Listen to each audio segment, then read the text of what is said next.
네, 한미 정상회담 내용 자세히 짚어보겠습니다. 박성민 전 더불어민주당 최고위원, 이재영 국민의힘 서울 강동을 당협위원장과 함께합니다. 어서 오십시오. 어서 오십시오. 안녕하세요. 네. 자, 이재명 대통령과 트럼프 대통령의 첫 회담. 대통령실뿐만 아니라 지금 미국 언론들도 긍정적인 평가를 내놓고 있던데 어떻게 평가하고 계시나요? 네, 일단은 굉장히 좀 준비가 철저했던 것으로 보이고요. 네. 특히 좀 주목해볼 만했던 게 이제 미국과의 정상회담을 하기 전에 일본을 방문하기도 했었잖아요. 네. 그러니까 그런 부분들까지도 보면 트럼프 대통령이 한미일 협력에 대한 지대한 관심이 있는 상황 속에서 일본과 한국의 관계를 우려하는 그런 대목들이 존재한다는 걸 알고 있었기 때문에 미리 사전적인 리스크를 차단하려고 했던 의도로 보이고 그리고 미국 대통령과의 대화에서 이재명 대통령께서 언급하신 부분들이 상당히 구체적이었습니다. 그러니까 예를 들면 뭐 다우지수가 사상 최고가 됐다라는 점을 언급하면서 미국이 다시 위대해지고 있다 이런 이야기를 하기도 했고 그 외에도 이제 트럼프 대통령에게 본인이 페이스메이커가 되겠다, 피스메이커가 되어달라 이런 구체적인 제안들을 하는 것 자체도 그렇고 네. 트럼프 대통령이 관심 가져야 할 만한 산업 분야의 협력을 강조한 부분들 역시도 굉장히 준비를 많이 해 가셨구나라는 생각이 들고 실제로 이 대통령과 이 트럼프 대통령 간의 관세 협상이나 이런 부분들이 의제가 되었을 때 이번 만남 전에 실제로 미국의 정통한 소식통이 정부에게 해주었던 그 여러 가지 조언 중에 하나는 트럼프 대통령을 굉장히 리스펙트하는 모습을 보여줘야 된다. 그가 그것을 굉장히 중요하게 여긴다. 이런 이야기를 했었다고 기억이 남거든요. 네. 그 부분을 적극적으로 반영한 게 아닌가라는 생각이 들고 이재명 대통령과 예상됐던 시간보다 더 긴 시간 대화를 하기도 했고 그리고 완전한 지원을 받게 될 것이다. 완전히 함께하게 될 것이다. 이런 취지의 얘기를 트럼프 대통령이 직접 이 대통령을 향해 했고 북한과의 대화에 대해서도 적극적으로 나서겠다라는 이야기까지 받아온 상황이기 때문에 매우 성공적이었다 이렇게 볼 수 있겠습니다. 네. 예. 위원장님께서는 어떻게 평가하고 계세요? 생각보다 준비한 거를 잘 풀어낸 것 같아서 네. 성공적인 방미였다고 생각을 하고 사실 그 어젯밤에 그 이상한 글이 올라오면서 출소셜에 한 10시간 됐거든요. 예. 좀 긴장을 했잖아요. 네. 저는 근데 어제 그걸 보면서 밤이라서 참 다행이다, 우리 시간으로. 왜냐면 낮이었으면 진짜 언론과 또 보수 진영에서 얼마나 이걸 가지고 난리 쳤을까라는 생각을 했는데 어쨌든 간에 그 뉴스 회자는 조금 되긴 했으나 회담 자체는 분위기도 화기애애했고 네. 이재명 대통령도 준비를 많이 하셨구나. 그리고 그거를 시적절하게 잘 끼어들면서 답변을 하면서 분위기를 좋게 이끌어갔다라는 부분에서는 아주 높은 평가를 해드려야 될 것 같아요. 네. 근데 그 지금 이제 그 이후에 소위 말하는 그 기업인들하고의 회의가 있었잖아요. 그리고 지금 나오는 속보들 보면은 우리나라가 굉장히 많은 선물을 가져왔구나. 뭐 비행기 100대도 사고 그게 뭐 수십조 아닙니까? 거기에 또 130억 불인가요? 150억 불인가요?를 이제 직접 투자를 하겠다고 기업인들이 얘기를 한 것 같아요. 1,500억 예, 불이구나. 200조 원 규모였습니다. 맞아요. 200조 원 규모였으니까. 그런 걸 보면서 굉장히 그 부담이 나중에는 될 수도 있지 않을까. 그리고 안보 관련해서 방위비 관련해서는 뭐 우리가 방위비 증액해왔다는 말씀을 하셨던 것 같은데 뭐 땅 내놓으라는 얘기도 지금 트럼프가 한 것 같기도 하고 이게 앞으로 어떻게 풀어갈까. 향후 몇 년 동안은 진짜 힘든 협상이 되지 않을까 그 결과들을 좀 지켜봐야 될 것 같고요. 네. 마지막으로 좀 정치적인 방어를 하고 싶은데 만에 하나 이게 보수 진영에서 이런 일이 일어났다면 진보 진영에서는 굴욕 외교라고 아마 난리가 났었을 겁니다. 그럼에도 불구하고 저희는 그 이재명 대통령이 첫 테이프를 끄는 것에 대해서는 개인적으로 긍정적으로 평가하고 싶습니다. 예. 네. 일단 두 분께서 다 긍정적으로 평가를 해주셨는데요. 이제 관련해서 질문을 바로 좀 드려보겠습니다.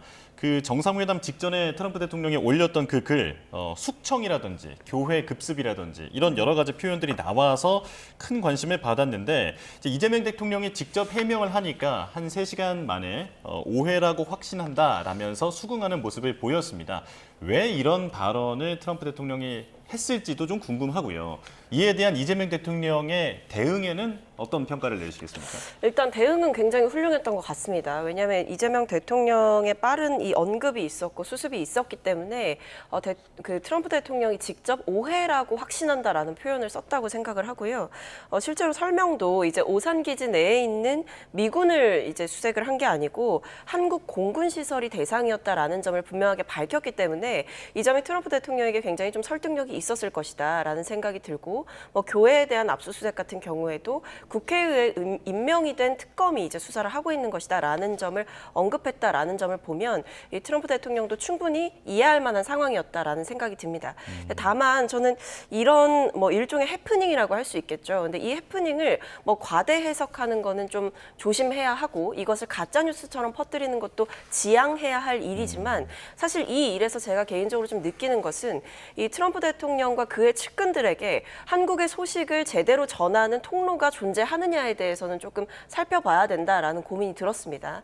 실제로 만약에 이런 부분에 대해서 설령 잘못된 정보가 흘러갔다라고 하더라도 트럼프 대통령이 이와 관련해서 즉각적으로 좀 팩트 체크를 할 수 있는 혹은 애초에 잘못된 정보가 들어가지 않고 한국 정부의 정확한 입장이 들어갈 수 있는 통로가 있었다라고 한다면 이런 해프닝 자체가 조금 없지 않았을까라는 생각이 들어서 뭐 여러 가지 라인이 있겠지만 어쨌든 한쪽에서는 이 한국에 대한 오해를 한다던가 이재명 정부에 대한 오해를 하는 세력이 있는 것이 아닌가라는 우려가 들기 때문에 이번 해프닝을 어떤 뭐 기회로 삼아서 이재명 정부에서도 적극적으로 트럼프 대통령 측과의 네트워크를 더 단단하게 만들고 더 확장해 나가는 시도는 필요할 것 같다라는 생각이 듭니다. 네.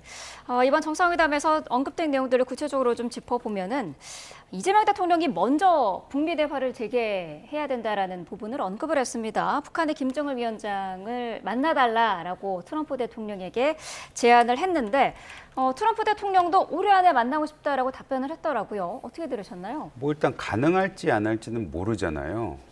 근데 확실히 그 트럼프의 마음을 잘 달래는 방법은 찾아낸 것 같아요.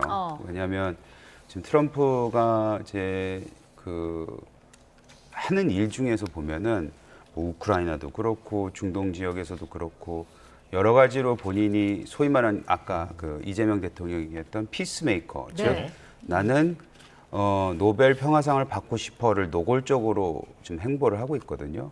거기에 김정은까지 만나서 만약에 하나 한반도의 평화에 자기가 중추적인 역할을 했다라고 하면 노벨 평화상에 굉장히 더 가까워지는 거잖아요. 그래서 그런 부분을 이재명 대통령이 활용한 게 아닌가라는 생각이 들고 또 어찌 됐던 간에 이것을 계기로 해서 트럼프 대통령이 에이펙에 참석을 하고 또 그때 혹여라도 지금은 굉장히 강경하게 나오고 있긴 하지만 북한이 트럼프는 이왕 온 김에 만나겠다라고 해서 김정은과 트럼프가 다시 만나게 된다면 그리고 그 결과적으로 한반도 평화에 어느 정도 기여를 할 수 있는 무슨 대화의 장이 열린다면 그거는 우리 국민으로서는 환영해야 될 만한 일이겠죠. 네. 근데 그것이 과연 이루어질 수 있을까에 대해서는 조금 더 지켜봐야 될 것 같고요.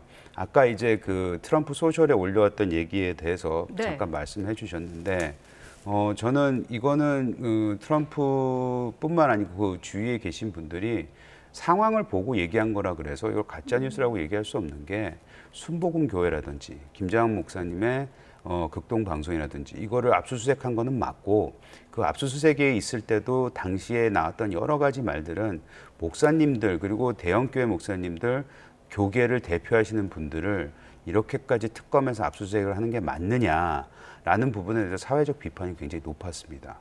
그리고 미국은 잘 아시다시피 굉장히 개신교가 트럼프도 그렇고 해서 뭐 그 모든 분들이 트럼프 그 개신교인들인데 교인들인데 이런 거에 대해서는 비판할 만하죠. 특히 트럼프 주니어 같은 경우에는 제가 알기로는 올 때마다 순복음 교회에 이제 그 예배를 드리는 걸로 알고 있어요.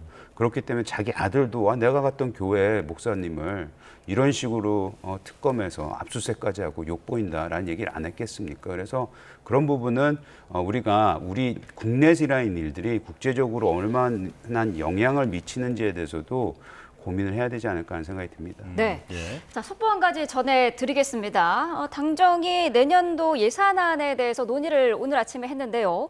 내년 R&D 예산을 역대 최대로 편성하기로 결정을 했습니다. 경제가 어려워서 재정이 적극적으로 역할을 해야 한다면서 국민 주권 정부의 철학을 반영하고 대외 불확실성에 대응하겠다고 밝혔습니다. 자, 내년 R&D 예산을 역대 최대로 편성하기로 당정이 조금 전에 협의를 했습니다.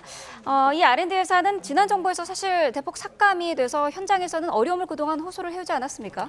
네, 맞습니다. 그때 이제 뭐 R&D 예산이 마치 부정한 예산인 것처럼 이제 윤 전 대통령이 취급을 했던 것으로 기억을 하고요. 그렇게 하고 나서 현장에서의 피해, 그리고 실제적으로 우리나라에도 끼친 피해가 저는 있었다라고 생각을 합니다. 이게 R&D 예산 같은 경우에는 이렇게 함부로 깎게 되면 이제 중간에 무언가 다 중단이 되고 차질을 네. 빚게 되는 일들이 현장에서 일어나기 때문에 그때도 굉장히 경솔한 조치였다라는 점을 많이 비판을 했던 기억이 납니다. 그래서 아마 이번에는 과거에 있었던 여러 가지 뭐 과거 정부의 잘못들도 있는 것이고, 또 한편으로는 이재명 정부가 계속 강조하고 있는 것이 어떤 우리나라 내부에서의 어떤 발전과 혁신, 뭐 기술에 대한 투자, AI에 대한 투자, 이런 부분들을 전반적으로 강조를 하고 있는 상황이기 때문에 적극적으로 좀 투자를 통해서 이 내부에서의 좀 발전을 꾀하겠다라는 의도가 있는 것으로 보입니다. 네, 예. 이 R&D 예산을 뭐 늘릴 것이라는 예상은 있었습니다만은 역대 최대로 편성하기로 했다라는 거거든요. 이 부분은 어떻게 평가하실까요? 뭐 저도 공부를 좋아하는데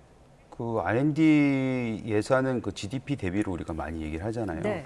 우리가 꽤 높은 수준으로 한 23년까지 이제 유지를 하다가 작년에 사실 R&D 삭감이 되면서 학계에서는 굉장히 불만이 많았죠. 근데 이 부분을 다시 회복한다는 것은 저는 긍정적으로 봅니다. 물론 윤석열 정부에서 얘기했던 R&D의 남용 내지는 비효율적으로 쓰이는 부분에 대해서는 학계 내에서도 얘기가 있던 부분입니다. 네. 근데 그걸 그냥 무식하게 그냥 무자르듯이 잘라버렸던 것은 되게 잘못된 부분이었다고 저도 개인적으로 생각하는데, 이 부분을 회복한다는 거는 아마 학계에서는 환영할 거라고 생각합니다. 네. 예. 자, 다시 한미 정상회담 얘기로 넘어오겠습니다. 지금 트럼프 대통령이 한일 관계 관련해서는 이재명 대통령이 일본을 먼저 방문하고 미국으로 온 것에 대해서 긍정적인 평가를 한 것으로 보이거든요. 이재명 대통령도 트럼프 대통령에게 미리 방위를 하면서 트럼프 대통령이 걱정할 만한 문제에 대해서 어느 정도 입장을 정리하고 왔다라고 얘기를 했는데, 이게 향후에 우리가 일본과 과거사 문제로 어떤 이야기를 나눌 때 어떤 압박 요소로도 작용할 수 있지 않을까, 이런 걱정도 들거든요. 그렇죠. 뭐 아무래도 이제 트럼프 대통령의 입장을 보면 어떤 한국 정부가 가지고 있는 이 과거사 문제에 대한 입장이 뭔지가 좀 궁금한 것 같아요. 왜냐하면 그것이 이제 일본과 한국의 관계, 뭐 일본과 한국의 관계를 얘기함에 있어서 한일 관계가 과연 잘 갈 수 있느냐, 이런 질문을 이제 트럼프 대통령이 좀 던진다라는 생각이 들었었거든요. 네. 근데 여기에 대해서 이제 제가 앞서도 잠깐 언급을 드렸지만 한미 정상회담을 하기 전에 일본의 대통령께서 방문을 하셔서 한일 정상회담을 먼저 하고 트럼프 대통령과의 협상에 대한 이야기도 여러 가지 듣고, 그 외에도 이제 뭐 한일 관계에 있어서의 여러 가지 대원칙들을 확인하고 온 것은 굉장히 좀 유의미한 행보였다, 이렇게 볼 수가 있을 것 같고요. 물론 이제 과거사 문제에 대해서 명시적으로 일본 정부가 좀 구체적으로 진전된 액션을 보여주지 않은 것은 좀 아쉬운 부분이었지만, 대통령께서 이제 과거 정부에서 했던 합의들을 존중한다라고 하신 것은 어느 정도 이 과거사 문제에 대해서 일본 측의 책임 있는 역할을 기대를 하면서도 이 부분에 대해서 더 상황이 악화되지 않도록 관리를 하겠다라는 취지로 말씀하신 것으로 이해를 했습니다. 그렇기 때문에 뭐 지금 미국 측에서 뭐 한국과 일본의 관계가 좀 위태위태한 거 아니냐, 이런 부분들에 대해서는 한일 정상회담의 그 장면을 통해서 충분하게 해소가 됐다라는 생각이 들고, 과거사 문제에 대해서는 뭐 지금 대통령께서도 이제 몇 번 얘기를 하셨고, 일본과의 우호적인 관계 속에서 또 풀어나갈 수 있는 문제들이라고 생각합니다. 예, 네. 같은 질문을 위원장님께도 드릴게요. 그러니까 한마디로 트럼프 대통령 앞에서 우리가 일본과 잘 지내기로 했고, 그리고 과거사 문제나 이런 부분에 대해서 정리를 잘했다라고 이제 얘기를 한 상태에서 마주친 상황 아닙니까? 그렇다면 앞으로 대일 관계에 있어서는 우리가 좀 불리한 위치에 서게 되는 게 아닌가, 이런 생각도 들어서요.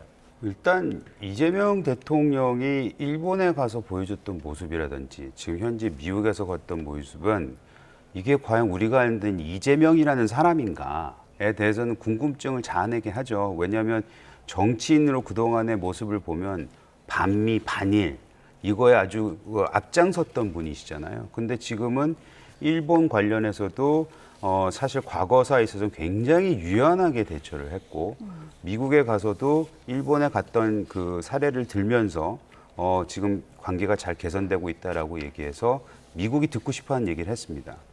외교적인 입장에서 보면 대통령으로서 저는 좋은 일을 했다고 생각을 합니다만은 과연 이게 국내로 돌아왔을 때 진보 진영에서 과연 가만히 있을까? 사실 일본 방문 이후에도 진보 진영에서 굉장히 여러 시민단체에서 방일 관련된 내용에 불만을 많이 터뜨리긴 했거든요. 네. 그러면 국내에서 이 결국에는 정치로 해결해야 되고 정책으로 해결해야 될 이 여러 가지 일들이 과연 잘 진행이 될 수 있을까는 좀 지켜봐야 될 것 같아요. 이번에 한미 정상회담에서 이 무역 협상과 관련된 내용에 구체적으로 좀 많은 내용들이 나올까도 관심이었는데 사실 여기에는 특별한 내용이 나오지는 않았거든요. 어떻게 보세요? 앞으로 좀 더 구체적인 미국의 요구 사항이 나올지가 관심인데요. 그러니까 일단은 사실 주목을 했던 거는 좀 갑자기 좀 매복되어 있다가 무언가 튀어나올까 봐 다들 좀 많이 걱정을 하셨던 거죠. 네. 그러니까 뭐 저희가 이제 관세 협상 15%로 이제 확정이 됐고, 근데 그 뒤에 이제 남아 있는 것들이 있었지만 혹시나 그 외에도 이제 트럼프 행정부는 예측 불가이기 때문에 혹시 딱 갔는데 뭔가 우리가 예상하지 못한 조건들을 갑자기 내밀면서 그것을 받아들여라라는 식의 압박이 있을까 굉장한 우려가 있었던 것인데 사실 그런 어떤 매복된 위험은 없었던 것으로 보인다라는 생각이 들고 네. 그 외에도 이제 뭐 디테일한 부분들을 얘기를 하겠다라는 생각이 들었지만 사실 가장 많이 얘기가 나왔던 부분은 오히려 조선업과 관련한 부분이었던 것 같습니다. 트럼프 대통령이 계속해서 예전부터 사실은 이 중국과 이 미국 간에 뭔가 차이가 나는 부분. 그러니까 이 트럼프 대통령 입장에서는 이 조선업 재건에 대해서 최근에 굉장히 강하게 이야기를 하고 있는 상황이고 그 외에도 이제 뭐 중국과의 차이가 나는 부분들을 굉장히 신경을 쓰고 있었던 거거든요. 그런 의미에서 한국에게 좀 도와달라라는 취지의 계속 협조 요청을 하고 있는 상황이기 때문에 그런 뭐 무역 협상 부분에 있어서 어떤 돌발적인 요구보다는 오히려 그동안 우리가 예상해왔던 한국이 강한 산업 분야에 있어서의 협력을 요구할 것이다라는 점은 충분히 예측 가능한 이야기들이었다. 그런 점에서 저는 좀 무난하게 넘어갔다라는 생각이 들고 있습니다. 예. 네. 사실 조 현 장관도 급하게 이제 한미 정상회담 전에 급하게 이제 미국으로 가기도 해서 좀 우려가 있었는데 어떻습니까? 좀 미리 미국에서 제시할 어떤 돌발 변수라든지 돌발 요구를 정상이 만나기 전에 좀 무마시켰다, 제거를 했다 이런 역할을 했다고 볼 수가 있을까요? 일단 조현 외교부 장관이 그 일본을 건너뛰고 간 것에 대해서는 외교가에서는 그냥 모두가 다 한 목소리로 뭔가 문제 있다였어요. 그걸 얼만큼 잘 가서 이제 다리미질을 했는지는 모르겠으나 사실 그 지금 앞으로 남아 있는 암초들은 많다고 봅니다. 네. 왜냐하면 비관세 부분 같은 경우에 아직 얘기가 나오지 않았는데 지금 슬슬 들리는 얘기를 보면은 뭐 쇠고기 문제도 남아 있죠, 쌀도 남아 있죠. 그다음 각종 농산물에 대한 검역 부분도 남아 있기 때문에 그런 것들을 앞으로 협상에서 어떻게 넘어갈 것인가가 굉장히 중요하고요. 그리고 우리가 트럼프를 이제 잘 뭐 지금까지 보면은 어제 10시간 전에 그런 굉장히 불편한 얘기를 해놓고 또 업해 봤을 때 굉장히 또 친절하게 해놓고 에이펙에 참석하겠다 그래놓고 또 나중에 가서는 나 안 갈래라고 할 수도 있는 사람이고 지금 어디로 튈지 모르는 럭비공이잖아요. 그러니까 앞으로 그 지금 현재 가서 오벌 오피스에서 대통령과 두 양국 대표가 이렇게 화기애애했던 모습은 성공적이라고 제가 평가를 드렸지만 네. 다시 말씀드리지만 앞으로 그 협상에 있어서 그 디테일, 악마는 우리 디테일에 숨어있다는 얘기 많이 하잖아요. 그 부분은 아직까지도 굉장히 많은 숙제가 남아있기 때문에 이거를 그냥 지금 박수치고 좋아할 일만은 아닌 것 같습니다. 예. 자, 거의 한미 정상회담과 동시에 그 같은 시점으로 방중 특사단도 중국에 가 있는 상황입니다. 자, 어떤 포석일까요? 그러니까 뭐 이제 아무래도 한미 관계를 계속 관리해야 되고 지금 뭐 관세 협상의 연장선상에서 이 미국과의 관계를 최우선에 두고 우리가 최근에는 외교적인 고려를 좀 해왔잖아요. 그리고 한미 동맹에 대한 굳건한 신뢰를 좀 계속해서 미국 측에 보여줘야 된다라는 입장이 있었던 것인데, 근데 그 과정에서 이제 대중 리스크를 좀 관리를 해야 되는 상황이 된 거죠. 왜냐하면 이제 뭐 일본과의 관계, 뭐 미국과의 관계 이런 부분에 대해서 대통령께서 직접 챙기고 계신 상황이지만. 있지만 또 중국 측에서 전승절 초청을 하고 이런 일들이 있었잖아요. 이것은 사실 이제 대한민국 입장에서는 굉장히 이제 외교적인 리스크가 여러 면에서 동시다발적으로 터지고 있는 상황들이었기 때문에 이것을 관리하기 위한 대안을 좀 고심을 했을 것으로 보이고요. 그런 의미에서 중국의 특사단을 띄우고 또 대통령 대신에 뭐 국회의장께서 또 가시고 이런 부분들은 사실 뭐 중국과의 관계도 어느 정도의 신뢰를 기반으로 해서 관리를 하고 있다라는 시그널을 좀 주기 위한, 그러니까 특정 진영에 치우치거나 혹은 특정 국가에 치우쳐서 국익에 조금이라도 저해되는 행위를 하지 않기 위한 일종의 리스크 관리 차원이다라고 보시면 되겠습니다. 예. 네. 중국과의 관계와 관련해서 이재명 대통령이 정상회담 끝나고 CSIS에서 이런 얘기도 했어요. 미중 진영 간의 공급망 재편이 지금 벌어지고 있는 상황이기 때문에 한국도 과거와 같은 그 중국과의 관계상의 태도를 취할 수는 없는 상태가 됐다라고 언급을 했거든요. 어떤 의미라고 보시나요? 굉장히 저는 어떤 의미인지 저도 굉장히 궁금해요. 왜냐하면 사실 지금 트럼프가 미국이 대한민국을 배제할 수는 없거든요. 왜냐하면 뭐 잘 아시겠지만 국방부 LBG 콜비 같은 사람 같은 경우에는 어떻게 하면 중국을 이렇게 가둘 수 있을까에 대한 전략을 짜고 있는 것이고 미국의 전반적인 그 안보 전략, 특히 동아시아 안보 전략을 이끌고 있는 사람인데 네. 이분 같은 경우 한국이 그 소위 말하는 이 아시아의 코얼리션의 굉장히 중요한 부분을 차지하고 있다고 얘기를 하고 있거든요. 그 안에 뭐 조선도 들어갈 수도 있는 것이고 전반적인 안보가 얘기 들어가 있는데 며칠 전에 중국이 대놓고 일본하고 한국한테 소위 말해서 경고를 했잖아요. 조선과 관련해서 미국과 너무 가까워지는 것을 자신들은 우려한다는 뉘앙스를 얘기를 했거든요. 네. 그래서 과연 그 중국과의 관계가 잘 진행이 될 수 있을까? 미국과 가까워질수록. 그래서 이재명 대통령이 아까 말씀하셨던 그 부분이 본인 스스로가 중국하고 굉장히 가깝다고 우리는 정치권에서 생각을 하고 있는데 만약 거리를 두는 행보로 갈지 아니면 갈 수밖에 없는 것인지에 대해서는 좀 지켜봐야 될 것 같긴 한데 네. 저는 그래서 그 부분은 굉장히 눈여겨봤던 내용입니다. 네. 네, 알겠습니다. 여기까지 말씀 듣겠습니다. 박성민 전 더불어민주당 최고위원, 이재영 국민의힘 서울 강동을 당협위원장과 함께했습니다. 고맙습니다. 맞습니다.